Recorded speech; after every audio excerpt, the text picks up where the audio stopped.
Who should read The Five Realms? I'll tell you who. We'll look at two sides, how old you are and what you're interested in. Age is one I get a lot. The easy answer for this is young adult to adult. Young adult is kind of the 12 to 18 range, and adult is 18 plus. So you can kind of say 12 plus is pretty much who the intended target is. What I get a lot is what about middle grade age range, which is like 8 to 12. Like, does it work for them? I would split that into two categories. Like younger middle grade is kind of 8 to 10.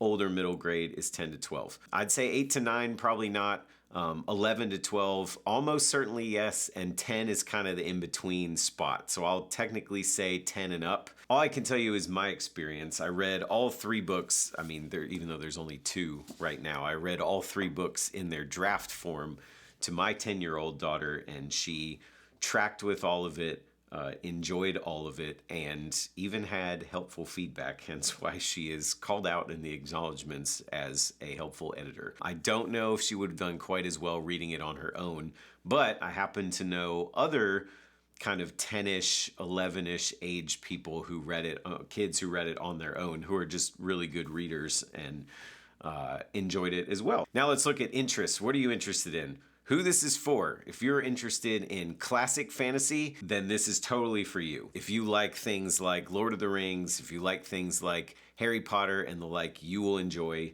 this book. Lord of the Rings is way more classic fantasy than I would say Harry Potter is, but again, having younger people having read these books who like Harry Potter and therefore like this as well, straight from the mouths of the children, you will find the truth, and that is what they say. If you like a story involving an epic quest across a world that has its own map, you will like this story. If you like magic and fantastic creatures, you will like this story. If you like kind of classic clash of light and darkness, good and evil, you'll love The Five Realms. If you like cliffhangers in your writing, I like to write with cliffhangers where I can, even if it's just like a turn of phrase at the end of a chapter or whatever, then you will like this. On the other side of the coin, if you are someone who is interested in fantasy that really pushes the boundaries of the genre, The Five Realms is not for you. I make little pushes against kind of the classic grains of fantasy, and of course it's its own story, but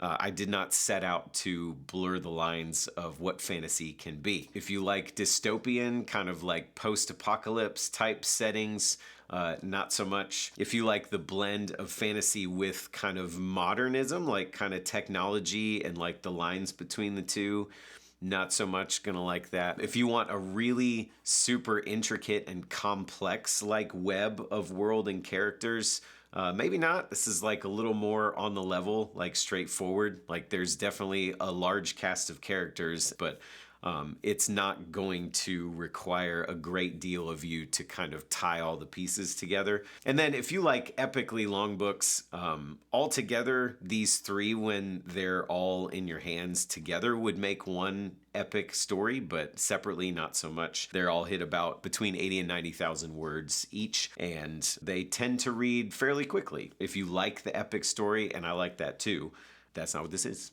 And so there you go. So if any of that sounds like you, there will be helpful links below where you can order yourself a copy, either in print if you like that, or digitally if you like that. And if it's not you, then you're welcome, and I just saved you the trouble.